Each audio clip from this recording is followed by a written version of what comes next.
1920 में हम लोगों ने देखा कि असहयोग आंदोलन हुआ। वहीं 1922 में चौरी चौरा इंसिडेंट होता है।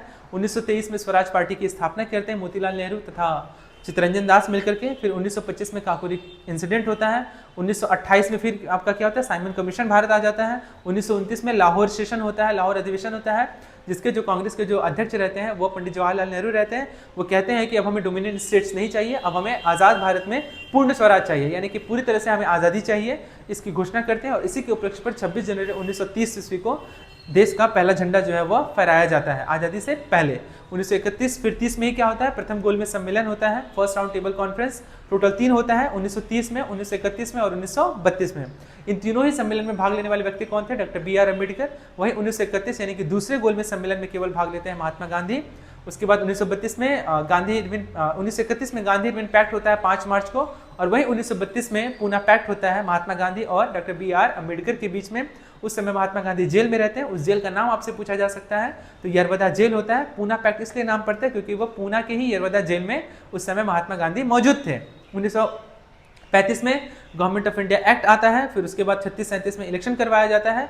फिर 1938 में कांग्रेस के त्रिपुरा अधिवेशन में कांग्रेस के चेयरमैन बनते हैं नेताजी सुभाष चंद्र बोस। फिर 1939 में वो क्या करते हैं, फिर इस्तीफा देने के बाद उन्होंने फॉरवर्ड ब्लॉक की स्थापना करते हैं।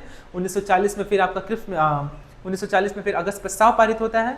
1942 में भारत छोड़ो आंदोलन आता है 8 अगस्त 1942, और ऑपरेशन जीरो आवर के तहत उन तमाम नेताओं को क्या किया जाता है, गिरफ्तार कर लिया जाता है। 1942 के बारे में बात हो रहा है यहाँ पे, 8 अगस्त 1942। उसके बाद आपका 1939 से लेकर के 1945 तक सेकेंड वर्ल्ड वार होता है। और वहीं अगर मैं बात करूँ 1945 के बाद 1946 में कैबिनेट मिशन भारत आता है 1946 में, जिसमें 3 सदस्य रहते हैं, सर पैट्रिक लॉरेंस, एवी अलेक्जेंडर और सर स्टीफर्ड क्रिप्स। और 1947 में क्या होता है, हमारा देश जो है वो आज़ाद हो जाता है। 14 अगस्त को आज़ाद होता है पाकिस्तान और 15 अगस्त को हमारा देश। फिर उसके बाद 1948 में महात्मा गांधी जी की मृत्यु हो जाती है।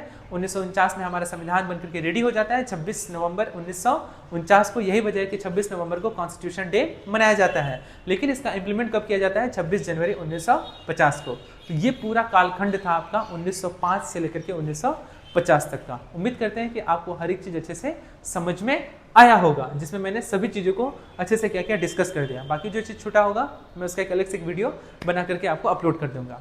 उम्मीद करते हैं कि आपको समझ में आया होगा। आज के लिए इतना ही। आप सभी का बहुत बहुत धन्यवाद।